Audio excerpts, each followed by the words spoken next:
Aqui o estudo da Bíblia pelo João Álvaro, a leitura da página que vocês receberam e prece pela Márcia, e o estudo de hoje. Nosso palestrante vai ser o Eustáquio, que vai falar sobre um tema muito importante, que é a caridade, porque Kardec fundamentou essa doutrina, onde ele falou uma coisa muito importante para nós, uma lição básica: fora da caridade não há salvação. E ele tinha possibilidade de dizer fora do espiritismo não há salvação, e ele não falou isso. Então, a caridade é o amor em movimento, e precisamos aprender muito, até movimentar o amor dentro de nós, para que ele seja movimentado em favor de todos os necessitados, de todos os que sofrem. Então nós vamos dar início e que tudo ocorra na paz do nosso Senhor Jesus Cristo.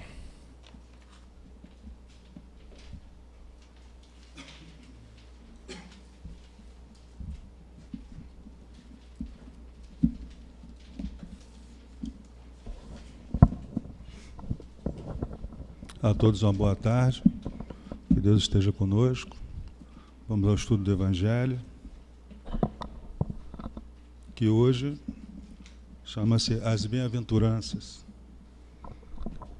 Em Lucas, capítulo 6, versículo 20 a 23. E também é citado em Mateus, versículo 5, de 1 a 12. As Bem-aventuranças, o Sermão da Montanha, ou todos conhecem, quando Jesus fala, bem-aventurados aflitos. E de forma que, quando Jesus fala esse sermão, ele fala para uma multidão, para seus discípulos e para uma multidão de pessoas, como sempre pregava. Essas pessoas que cercavam Jesus, ele eram geralmente pessoas de poucas posses, pessoas que tinham doenças físicas, doenças espirituais, e buscavam em Jesus, a cura, se não a cura, pelo menos o alívio, dessas doenças, do que eles mais necessitavam. Eram pessoas humildes, raras pessoas, pelo menos tem notícias, eram pessoas de dinheiro, abastadas, poucas pessoas realmente faziam parte desse povo. E nesse dia, Jesus no monte, segundo Lucas, na planície, segundo Mateus, no monte, ele fala para seus discípulos e para essa multidão de pessoas, e promove e proclama o famoso Sermão das Montanhas, ou as Bem-aventuranças. Vamos estudos. Vou ler então. Então, olhando ele para os seus discípulos, disse-lhes: Bem-aventurados vós, os pobres, porque vosso é o reino de Deus. Bem-aventurados vós, os que agora tendes fome, porque sereis fartos. Bem-aventurados vós, os que agora chorais, porque haveis de rir. Bem-aventurados sois quando os homens vos odiarem, e quando vos expulsarem da sua companhia, vos injuriarem e rejeitarem o vosso nome como indigno por causa do Filho do Homem. Regozijai-vos naquele dia e exultai, porque grande é o vosso galardão no céu, pois dessa forma procederam seus pais com os profetas. Quando Jesus fala, bem-aventurados os pobres, porque deles será o reino de Deus, os que têm fome, porque serão fartos, os que choram vão sorrir. Inicialmente, Jesus está dando exemplos, através da pobreza, através do pouco haver das pessoas ali presentes, através da fome, através da tristeza, dando esses exemplos como forma de aflição. Na realidade, o que Jesus queria dizer é: bem-aventurados os aflitos. Por quê? Os pobres receberão o reino de Deus, os que têm fome serão fartos, e os que choram irão sorrir. Na realidade, Jesus está falando da recompensa. Da recompensa.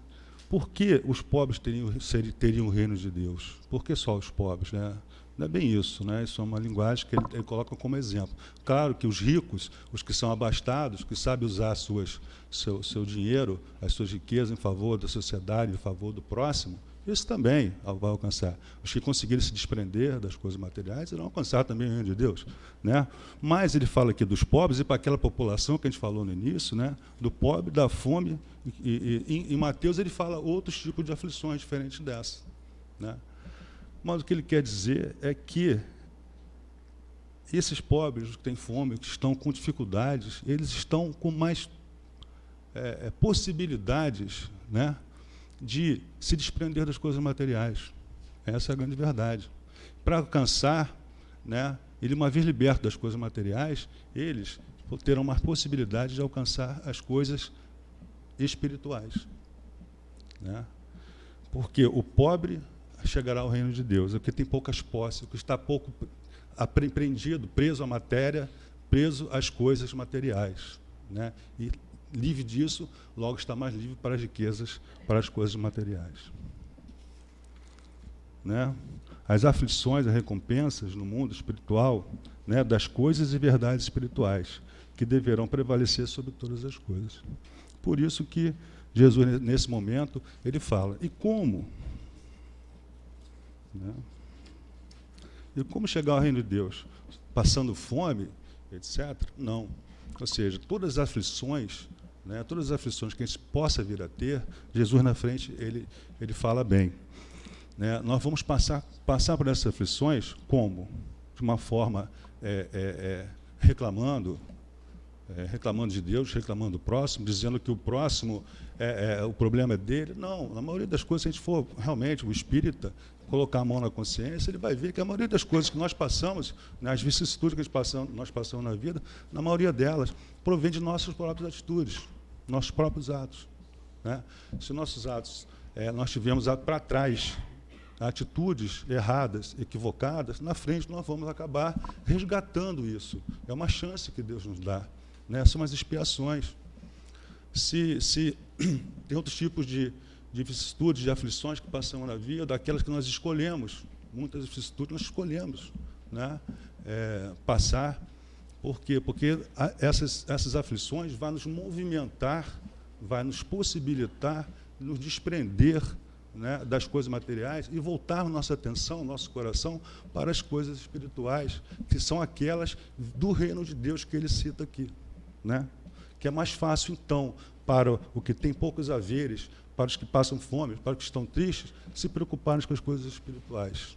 Foi essa a mensagem de Jesus. E como chegar lá? Chegando perto do Evangelho, estudando esse Evangelho, tentando praticar esse Evangelho, que a gente sabe que é muito difícil, mas tentando praticar.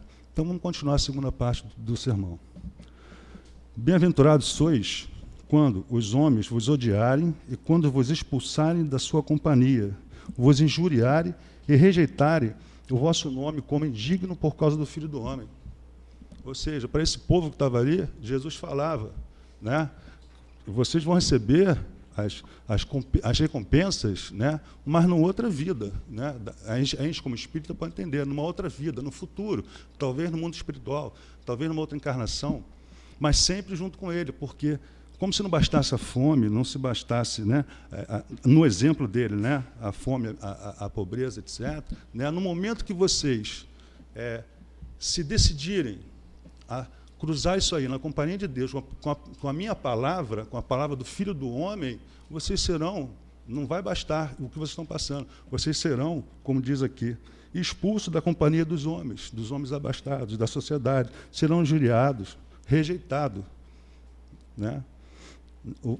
Vão ser rejeitados por causa do Filho do Homem. Ou seja, não bastasse isso, ainda se juntarem a Jesus, vocês ainda vão sofrer isso. Mas ele fala, nessa hora vocês estão no caminho certo, porque é nessa hora que vocês estão se desprendendo das coisas materiais, estão realmente conquistando um tesouro que não é corroído. Desculpa, um tesouro que não é corroído, um tesouro que a traça não rói, o fungo, o tempo, o mal, que é o tesouro espiritual, é o tesouro que você vai ter no mundo espiritual, né? Então, aí depois ele finaliza dizendo, regozijai-vos naquele dia, no dia que vocês forem, né, realmente rejeitados pelos homens, né? Naquele dia e exultai, porque grande é o vosso galardão no céu, grande é a sua recompensa. Qual é a recompensa? É o mundo espiritual com paz, é o mundo espiritual com as suas riquezas espirituais bem trabalhadas. Então, aqui a gente pode aprender de Jesus que as aflições existem, as aflições são transitórias, elas irão passar, porque Deus é justo, é misericordioso, as intempéries vão passar, e se nós soubermos, e aí, para nós espíritas, né, chegarmos, usarmos o Evangelho, a palavra de Jesus, né, a doutrina espírita que esclarece, que dá a chave de entendimento do Evangelho, né, nós estaremos trabalhando, ganhando um pouquinho mais de chance de chegar no mundo espiritual, com uma riqueza espiritual mais trabalhada, mais valiosa do que aquela que a gente iniciou a reencarnação. Né? Então, não esqueçamos, irmãos, né, as bem-aventuranças, as aflições existem, mas as recompensas, elas existirão sempre para quem se juntar ao Evangelho. A todos uma boa tarde. Muito obrigado.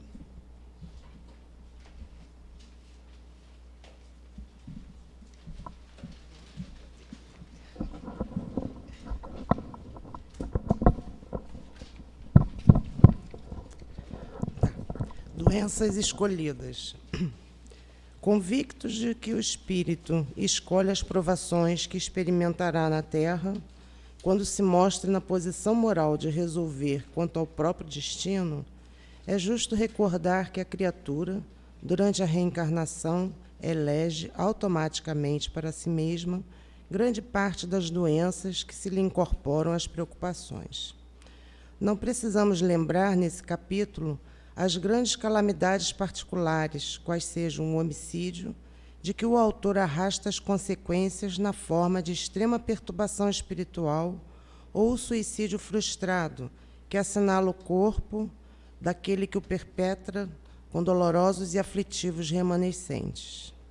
Deter-nos-emos, de modo ligeiro, no exame das decisões lamentáveis que assumimos quando, enleados no carro físico, sem saber que lhe martelamos ou desagregamos as peças.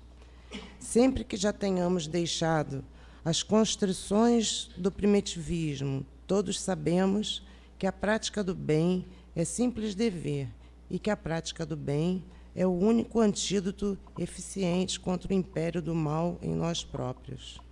Entretanto, rendemo-nos habitualmente às sugestões do mal, criando em nós não apenas condições favoráveis à instalação de determinadas moléstias no cosmo orgânico, mas também ligações fluídicas aptas a funcionarem como pontos de apoio para as influências perniciosas interessadas em vampirizar-nos a vida.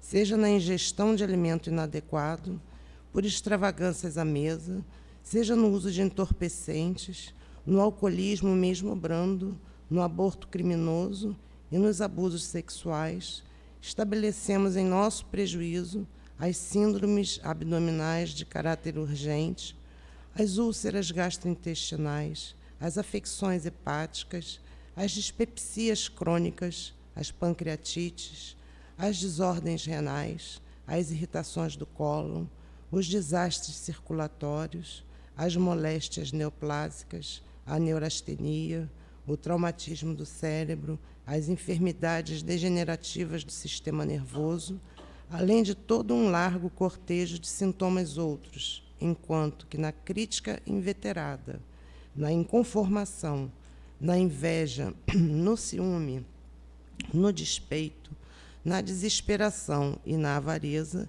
engendramos variados tipos de crueldade silenciosa com que, viciando o próprio pensamento, atraímos o pensamento viciado das influências menos felizes, encarnadas ou desencarnadas, que nos rodeiam. Exteriorizando ideias conturbadas, assimilamos as ideias conturbadas que se agitam em torno de nosso passo, elementos esses que se nos ajustam no desequilíbrio emotivo, agravando-nos as potencialidades alérgicas ou pesando nas estruturas nervosas que conduzem à dor. Mantidas tais conexões, surgem frequentemente os processos obsessivos que, muitas vezes, sem afetarem a razão, nos mantém no domínio de enfermidades, fantasmas que nos esterilizam as forças e, pouco a pouco, nos corroem a existência. Guardemo-nos, assim, contra a perturbação, procurando o equilíbrio e compreendendo no bem, expressando bondade e educação, a mais alta fórmula para a solução de nossos problemas. E ainda, mesmo em nos sentindo enfermos, arrastando-nos embora, aperfeiçoemo-nos ajudando aos outros, na certeza de que, servindo ao próximo, serviremos a nós mesmos, esquecendo, por fim, o mercado da invigilância, onde cada um adquire as doenças que deseja para tormento próprio. Do livro Religião dos Espíritos, pelo Espírito Emmanuel, psicografia de Francisco Cândido Xavier. Vamos agora fechar os nossos olhos e entrar em sintonia com Jesus e falar com Ele. Amado Mestre Jesus, nos envolva com seu amor e com sua bênção. Ilumine nossas consciências e que os ensinamentos de hoje, de sua doutrina de amor, permaneçam em nossos corações e em nossas mentes, norteando sempre o nosso comportamento e os nossos atos. Auxilia-nos, Mestre, em nossa jornada rumo à evolução moral. Queremos também agradecer por tudo que recebemos e pelo seu incondicional amor. Fica conosco hoje e sempre, Jesus. Assim seja.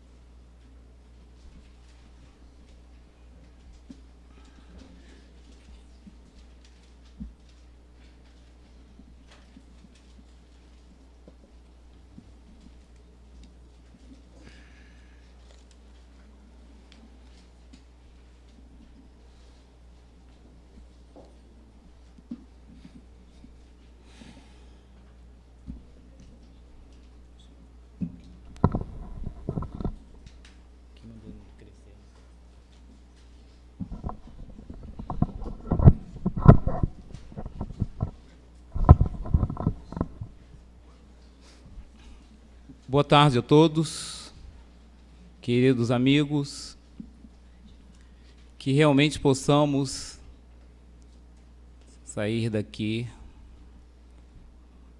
mais harmonizados, mais fortalecidos, até porque, desde o início, quando aqui chegamos, já recebemos o abraço fraterno, bem colocado anteriormente, da espiritualidade. E somos bem-aventurados, ou seja, somos felizes, guardando as devidas proporções, se conseguirmos refletir no que já sabemos, no que aprendemos no dia a dia e realmente tomara que todos que aqui estão, da plateia daqui, da plateia dali, tenham realmente a boa vontade sempre de aprender, de colocar em execução um pouquinho que já sabe.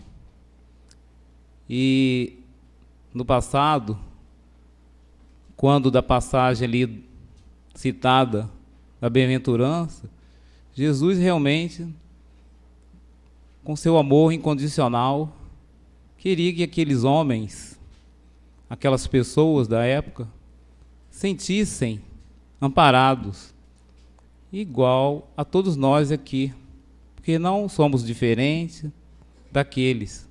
Muitos de nós até somos um daqueles. E se podemos até escolher as doenças, conforme diz a página, é porque ainda assim nos está sendo dada a oportunidade de crescermos.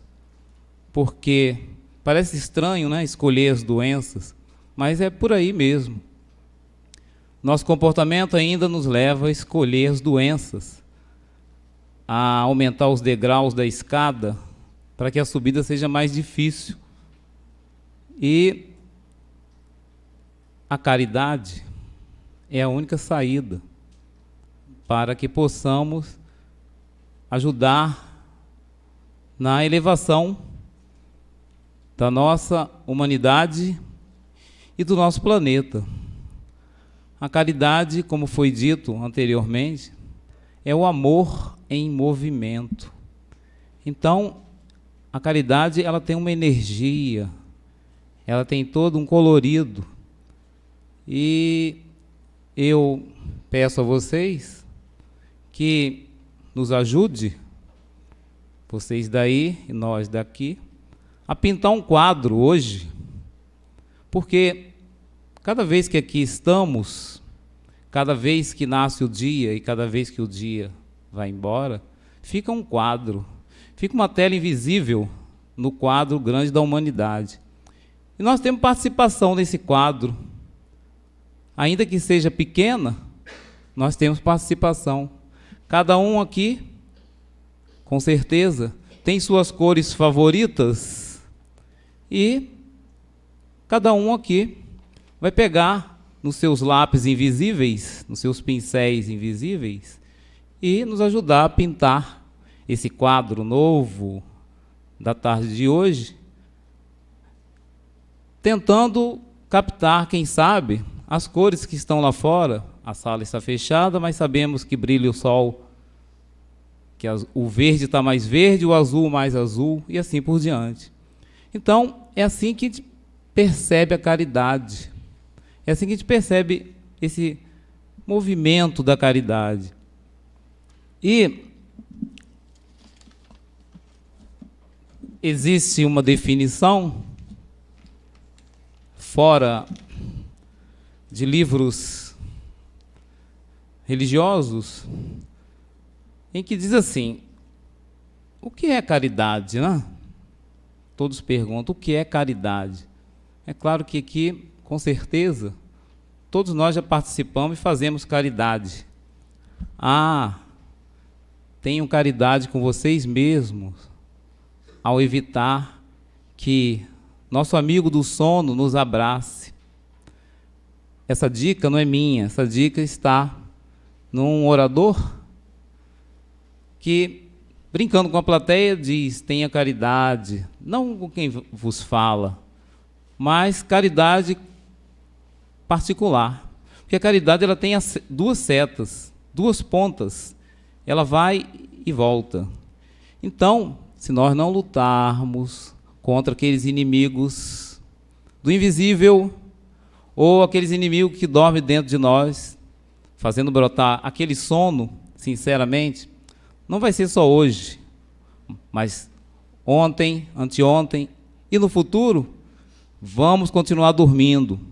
Igual os discípulos de Jesus, quando na barca, Jesus, para testá-los, adormeceu, entre aspas, e eles ficaram apavorados, porque a tempestade ia fazê-los perecer.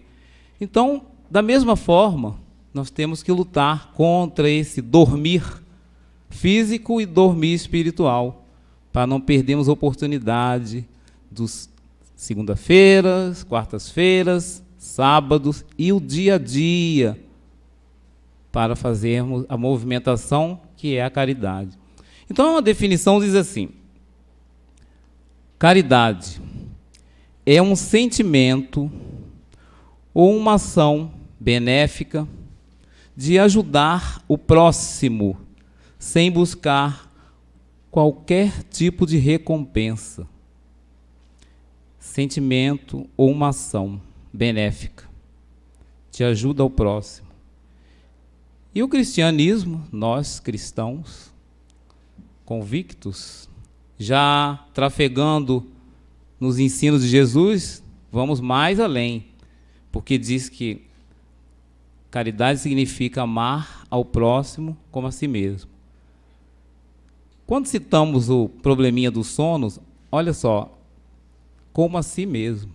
Significa que eu não posso fazer caridade se eu não estiver preparado para a caridade. Hoje não vamos colocar nem enumerar como fazer, que tipo de caridade é a melhor, quais são as mais vantajosas.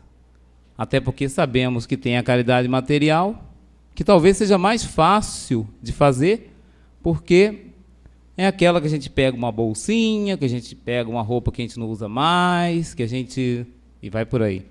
Mas a principal, que combate os vícios e os problemas internos, é a moral, não é? Então, amar o próximo como a si mesmo encaixa e enquadra exatamente essa, para fortalecer a outra. Então, nós criamos, assim, um roteirozinho para treinarmos, e na hora que executarmos a pintura do quadro, dito anteriormente, o quadro invisível, criamos um roteiro para nos prepararmos para fazer caridade. Aqueles que já estão fazendo caridade vão fortalecer mais ainda essa caridade que é feita. E vai aumentar em grau também a qualidade e o número de vezes que efetua a caridade. Então vamos pensar assim, se a definição diz ajudar, e vamos reforçar que Vicente de Paulo, concorda com Kardec quando diz que fora da caridade não há salvação, então vamos pensar assim, o que é ajudar? O que seria esse ajudar ao próximo? Ou o que seria autoajuda? Muito bem. Ajudar. Parece ser fácil ajudar. Não é fácil. Porque ainda temos em nós uma série de defeitozinhos que nos impede de olhar o próximo, de entendê-lo, de respeitá-lo. Então, quando eu me vejo pensando em ajudar, assim que eu olho para uma determinada pessoa, aquele que está mais próximo, aí pode escolher se é o próximo familiar, se é o próximo no trabalho, se é o próximo sentado ao lado. Primeira coisa que eu tento é julgar. Eu começo a pensar, será que ele merece ajuda? Será que a realidade é essa que está se apresentando? Porque nós sabemos que existe a dissimulação. Eu finjo que sou alegre aqui, mas sou triste ali. Eu finjo que dou a mão aqui, mas empurro ali. Então eu vejo no próximo aquilo que tem dentro de mim. Não é assim? Existe até uma passagem num livro, Ave Luz, em que um certo discípulo, ele, entendedor das leis divinas, das escrituras, da mesma forma que nós, porque aqui, com raríssimas exceções, não tem aquele que sabe um pedacinho do Evangelho, que conhece as leis divinas. Então, esse discípulo, depois eu falarei o nome, imbuído de todo o ensinamento do passado e o envolvimento com as Escrituras, e na certeza de que Jesus realmente era o Messias, igual a nós temos a certeza que Jesus é o Messias, é o Consolador, esse discípulo saiu por aí tentando ajudar de todas as maneiras, material e moral.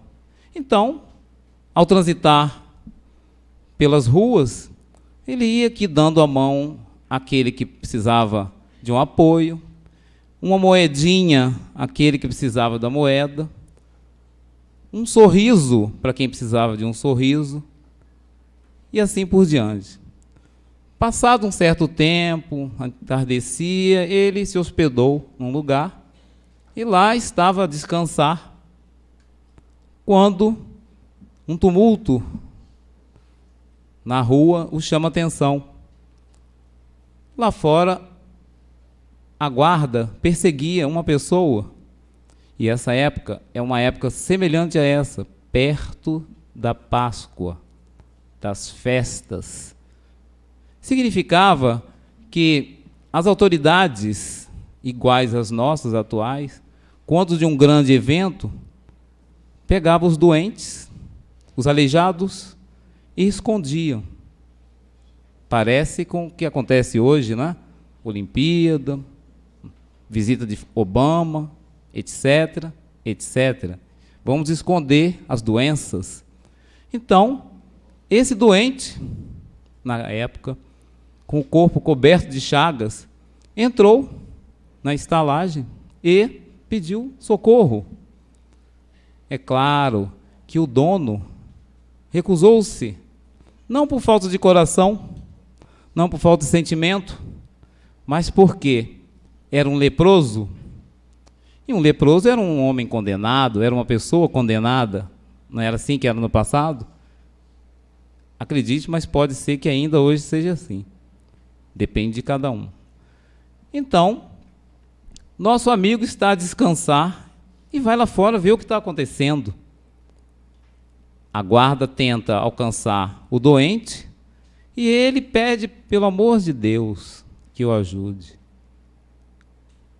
O dono da hospedagem disse: eu não posso ajudá-lo, porque você sabe muito bem que na época das festas não tem lugar aqui para você. Você é uma pessoa que não existe e que tem que voltar para seu lugar, no caso, no Vale dos Leprosos. Essa pessoa sai de lá de dentro, descansa e vem ver o que está acontecendo. Aí o doente se dirige a ele e suplica. Ele fica apavorado quando vê a expressão e o visual daquele. Ora, essa é a mesma pessoa que estava fazendo caridade o dia inteiro. Fica apavorado. Mas não é apavorado com a doença, é o que eu faço? Ajudo ou não ajudo? Rapidamente pensou, se escondeu. Não posso fazer nada. As leis têm que ser seguidas. E volta lá para dentro para descansar. Colchão maravilhoso, quarto maravilhoso. E à noite ele pensa: estou com remorso. Não ajudei. O que adianta eu ter feito? O que adiantou meu dia cheio de moedinhas na mão de alguém, sorriso para quem precisava, abracinho para quem necessitava, e na hora do socorro faltou aquele toque especial em mim para ajudá-lo. Evidente que não dormiu direito, teve uma série de pesadelos.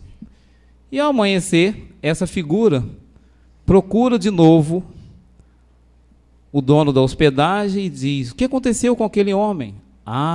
Foi levado violentamente para o Vale dos Leprosos pela guarda. Vocês sabem como é que eles tratam? Da mesma forma que hoje não é a guarda, mas somos tratados nas filas, nos hospitais, nas repartições, principalmente ligado ao governo. Não é assim? Mais ou menos por aí. Então ele ficou mais apavorado ainda. E à tarde do outro dia, dia de pregação, Jesus está sentado e começa a pregar. Esse discípulo inteligentíssimo, talvez vocês estejam pensando: quem será esse discípulo tão inteligente? Pois é, doutor do passado nas leis, admirador de Salomão, chama-se Judas Iscariotes. Inteligentíssimo, um dos mais inteligentes dos 12, se alguém não sabia disso. Pois é.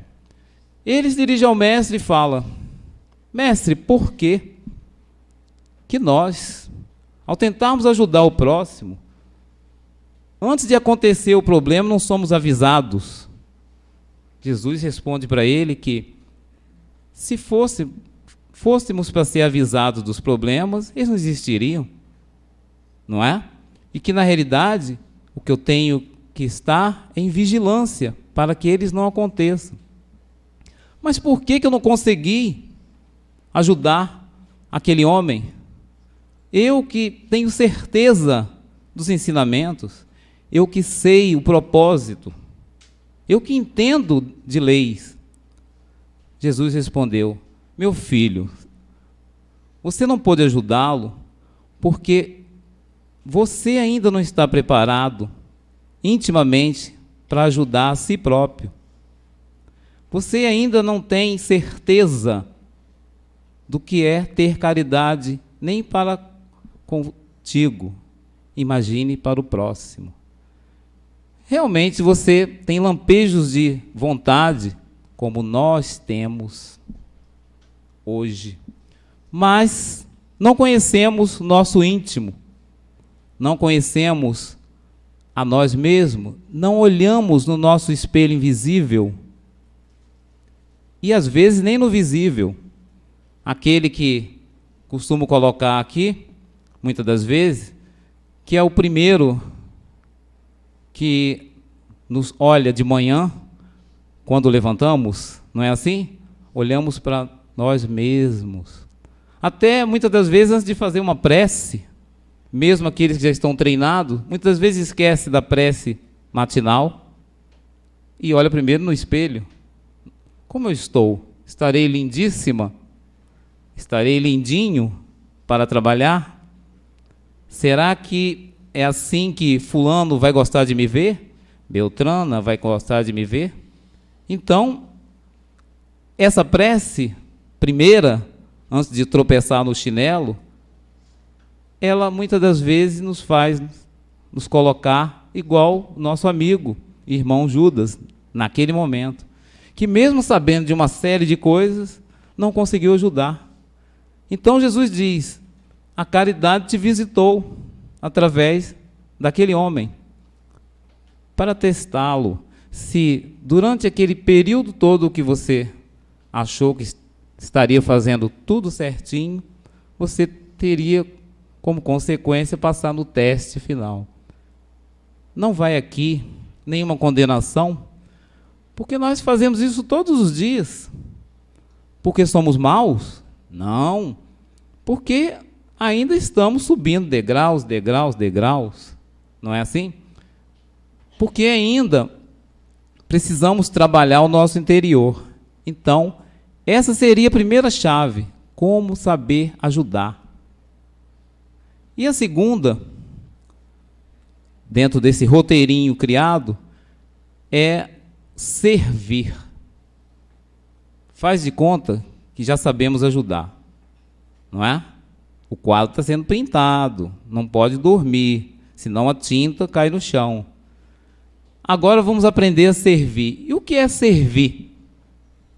Servir é pegar um alimento e levar de manhã, amorosamente, para aquele que está na cama, uma cesta lindíssima, cheia de coisas maravilhosas. Está chegando essa época, né? Será que é isso? Também pode ser. Mais ainda, esse servir depende do quê? Ainda do que eu sou. Porque ao servir meu próximo, eu não vou perguntar para ele, eu não vou cobrar dele nada que eu não tenha dentro de mim. Ele tem o direito de ter os defeitos, porque também temos. Ele tem o direito de não acreditar naquilo que está sendo feito, porque nós também fazemos da mesma forma. Então, esse servir também, ele tem uma força somada a esse ajudar, não é? E lá no capítulo 13, a irmã Rosália fala assim, quer dizer, deixou para nós. Em 1860, Falando sobre a caridade material e a caridade moral, diz assim: amemo-nos uns aos outros e façamos aos outros o que queríamos que nos fosse feito. Toda religião, toda moral se encerram nesses dois preceitos. Se eles fossem seguidos no mundo, todos seriam perfeitos. Não haveria ódios nem ressentimento. Direi mais ainda: não haveria pobreza, porque do supérfluo da mesa de cada rico, quantos pobres seriam alimentados. Se pudéssemos saber a alegria que provei ao encontrar no além aqueles a quem beneficiei na minha última vida terrena, quero que compreendais bem o que deve ser a caridade moral, que todos podem praticar, que materialmente nada custa e que, não obstante, é a mais difícil de pôr em prática. Isso aqui é uma parte da mensagem que ela nos oferta, e aí me lembro do terceiro passo. Esse é complicado. Depois de ajudar e servir, nós vamos colocar no nosso quadro escutar. Escutar é a mesma coisa que ouvir? O que vocês acham? Escutar é a mesma coisa que ouvir? É? Alguém falou assim, é. Bem devagarinho, mas tudo bem. Ouvir, eu posso ouvir. Barulho, não sei quem voando no ar, ventilador fazendo barulho. Alguém que tossiu lá no fundo, estou ouvindo. Mas eu não estou escutando a pessoa. Eu estou escutando esse que fez todos esses barulhinhos? Não, porque escutar significa, como se fosse sentido figurado, sentarmos frente a frente aquele que precisa nos dizer alguma coisa. Aí perguntamos, nós temos tempo para ouvir as pessoas? Lindinho e lindinha, quando estão conversando, dão ouvido um ao outro? Difícil, né? Escutamos nossos filhinhos, quando precisam nos falar? Escutamos nossos companheiros e companheiras? Escutamos nenenzinhos quando estão nos nossos braços? Quando em dado momento nos acalentamos ao sabor do sono? Escutamos nenenzinho quando estão próximos à nossa aura, chegando na época da gestação? Ah, porque eles falam nessa época também. Fala o espírito. Escutamos? Pois é, essa daí já seria mais difícil ainda, porque é o escutar pelo pensamento. E para que eu tenha o pensamento limpo, apto e aberto a ouvir, eu tenho que ter meu espírito cristalino. Não é perfeição que está sendo cobrado. É um momento de lucidez. É um momento que nós temos que exercitar gradativamente para que esse espírito esteja cristalino. E aí nós vamos ouvir o nenenzinho quando gestando, quem está na situação. O nenenzinho que caminha pela casa fazendo baguncinha. O jovenzinho irreverente, que ainda não sabe o que quer e que nós colocamos como problemas, como se não tivéssemos sido jovens, não é assim? Não queremos ouvi-los. E eles também, por sua vez, não nos ouvem, porque partem do princípio que impomos regras como se não vivêssemos sem elas, né? Mesmo porque já trazemos, quando aqui chegamos, as leis divinas são regras a serem cumpridas. Então, esse escutar, ele precisa ser trabalhado com amor, com carinho, para que aqueles degraus do início não sejam tão altos na nossa subida. Não sei se vocês já notaram, mas todas as vezes que são citadas passagens do Evangelho, Jesus fala em subir os evangelistas colocam: subiu ao monte, subiu, subiu e subiu. Nós precisamos fazer isso todo dia. Para limpar depurar nosso espírito, precisamos subir. O melhor ar não é aquele que está aparentemente na parte de cima, não é assim quando subimos o morro ou subimos uma serra e fica mais forte o ar, nos deixa até tontos. Os ensinamentos são assim também. Eles nos deixam atordoados porque estamos ainda transitando em pequenas coisas que não valem nada. Viciozinhos, briguinhas, não é? Chegamos a brigar, muitas das vezes, desentendemos um com o outro por causa da cor de time de futebol. Nem precisava fazer isso, nem precisava falar sobre isso, né? Você vê uma coisa tão simples, as pessoas brigam com o outro ainda, não é? Coisas, diversão. Imagine uma coisa séria dentro de casa, quando vamos definir se é melhor essa casa, ou aquele carro, ou aquela roupa, ou se o neném deve ser menino ou menina, até isso, não é? Então, é o escutar. Vamos sentar, primeiro, frente a frente àquele espelho da manhã, e tentar nos escutarmos. Que aí, com certeza, na hora que o outro levantar pelo outro lado da cama e tropeçar também no chinelo, vai saber nos escutar. Porque, pelo exemplo, ensinamos os outros. Não é assim? Bom,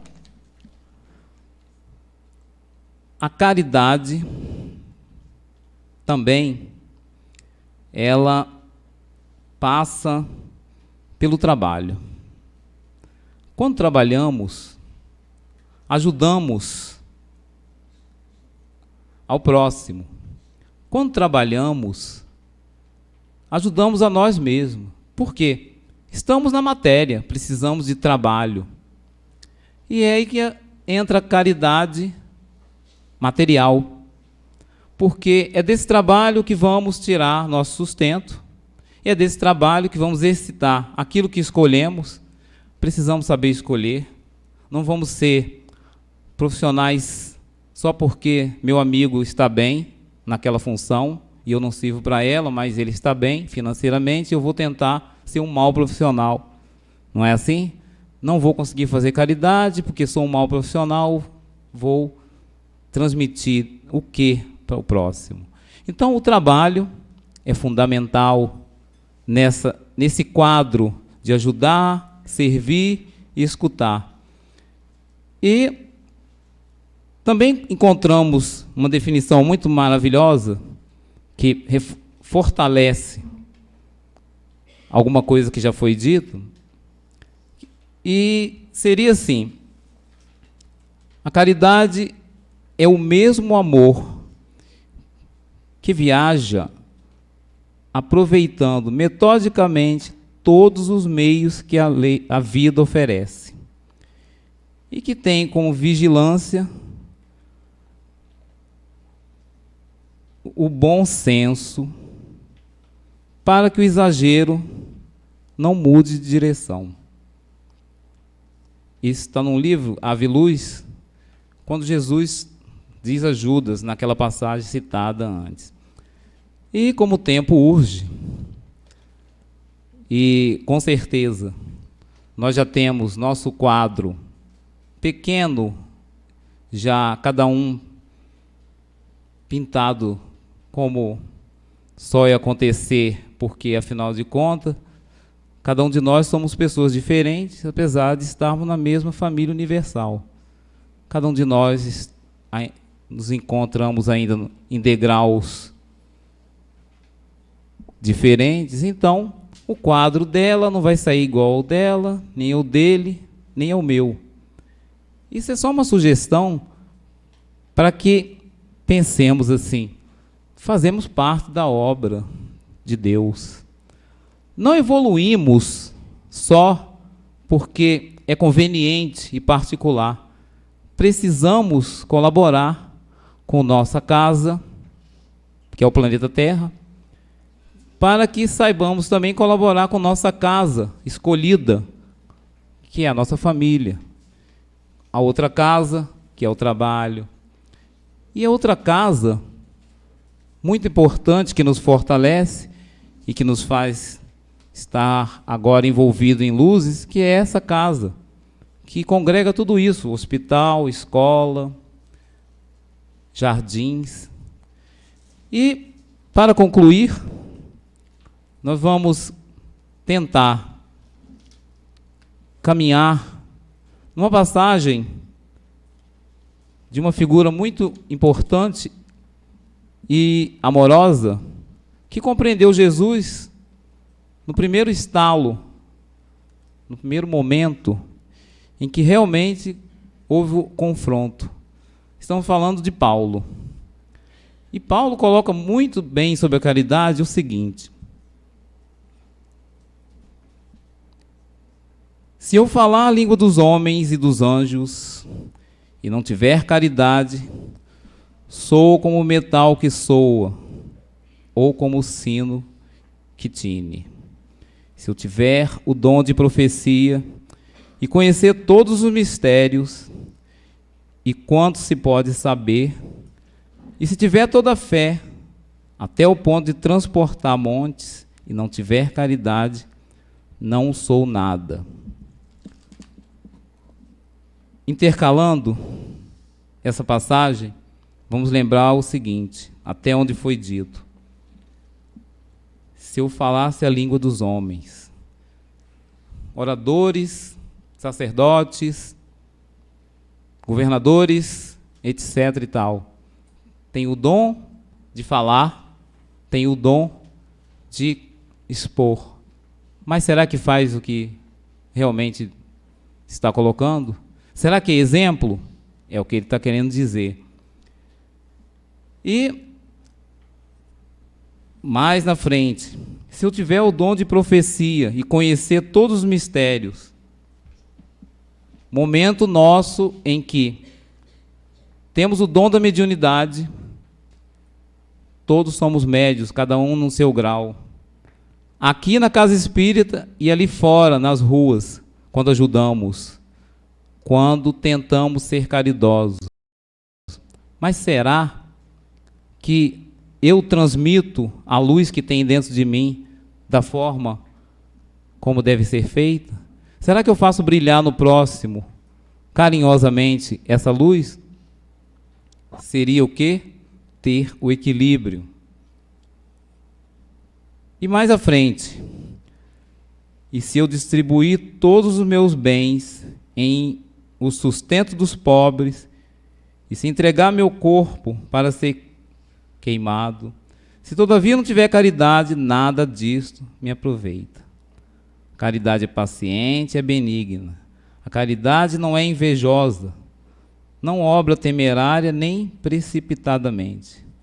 Não é ambiciosa, não busca os seus próprios interesses, não se irrita, não suspeita mal, não folga com a injustiça, mas afirma e folga com a verdade. Tudo tolera, tudo crê, tudo espera, tudo sofre. A caridade nunca jamais há de acabar. Ou deixe de lugar as profecias, ou cessem as línguas, ou seja abolida a ciência. Agora, pois, permanece a fé, a esperança e a caridade, essas três virtudes. Porém, a maior delas é a caridade. Então, nesse finalzinho aqui,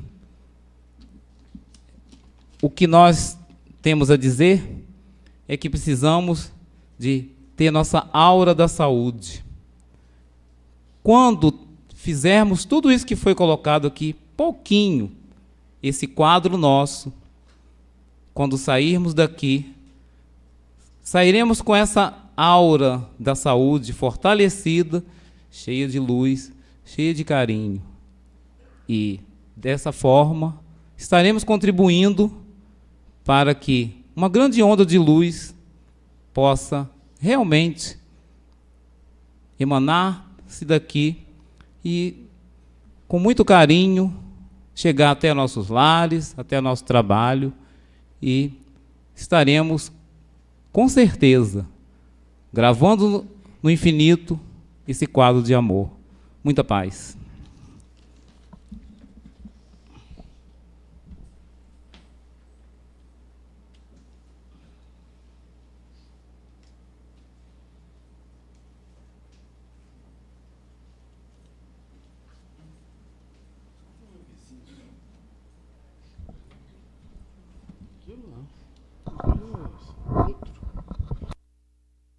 II, nós só queremos lembrar que nós já estamos nos preparativos para o evento da Casa Maria de Magdala, que é o feirão, dia 22 de maio. E a Neinha, que coordena essa parte, ela já está arrecadando recursos. Então procurem a Neinha, porque senão fica muito em cima e ela precisa começar a planejar o nosso almoço lá. Então o que nós temos hoje para avisar é só isso. Campanha do Quila no segundo domingo. Mas se preparem.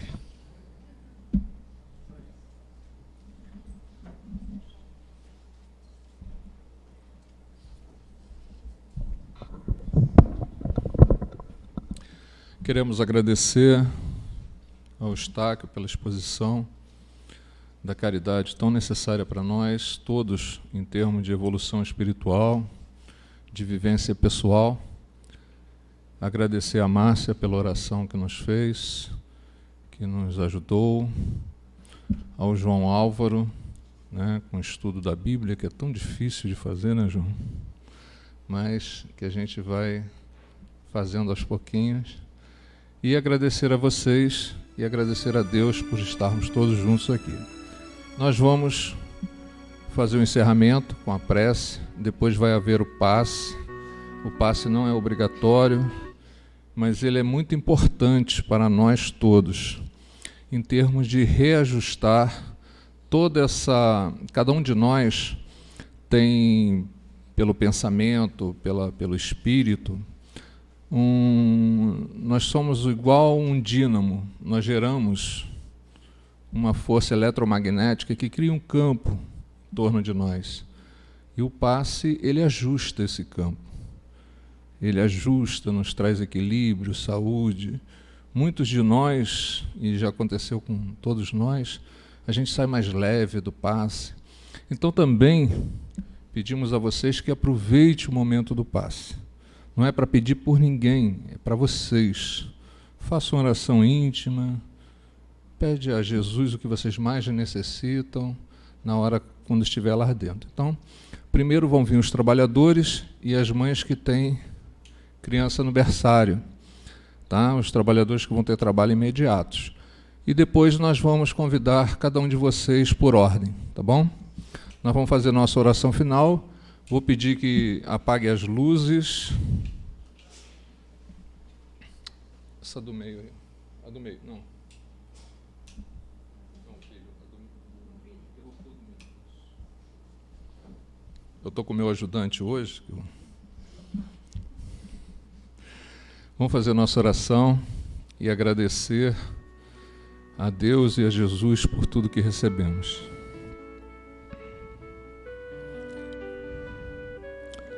Amado Mestre Jesus, leva ao Pai, Senhor, o agradecimento de todos nós por momentos tão felizes, por aprender um pouco mais, por estarmos aqui nos harmonizando, recebendo tantas bênçãos que vêm da espiritualidade superior. Que nesse momento as gotas de luzes possam cair sobre nós, Senhor, nos fortalecendo, regenerando nossos órgãos com dificuldade, trazendo paz em nossas consciências. Senhor, que aqui nessa casa se faça sempre a vontade do Pai Celestial, jamais a de nenhum de nós. Que aqui o orgulho seja liberto, para que não volte mais em nenhum de nós. Que o egoísmo, Senhor, se desfaça através das boas ações e que possamos, com o conhecimento que adquirimos da doutrina, vencer a nós mesmos, que é o maior obstáculo que a doutrina nos apresentou como solução para cada um de nós. Mestre amado, que possamos sair daqui e levar esses momentos de paz, essa vibração de amor para os nossos lares, que ela possa possa ser repartida com nossos entes queridos. Assim, Senhor, te agradecemos e pedimos permissão para encerrar essa parte, onde daremos início ao passe. Muito obrigado, Jesus. Leva esse agradecimento ao nosso Pai Celestial. Que assim possa ser.